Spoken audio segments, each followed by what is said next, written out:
So these are our reinforcement profiles. This is a 40-40 profile. You can see that all the edges are machined properly with the CNC machine. We also provide counter bore holes on both the ends of these profiles. All these holes have been made using precision CNC machines.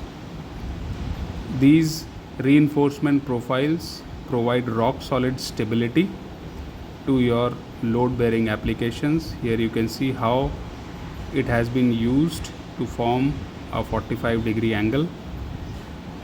These profiles are clear anodized, and you can also buy their accessories from us. Accessories will include the screws, fasteners, screws, T-nuts and washers. Here you can see the joint is rock solid. There is no movement at all once you lock in the screws with the T-nuts. So if you have high load bearing applications, instead of using small brackets, you can use these reinforcement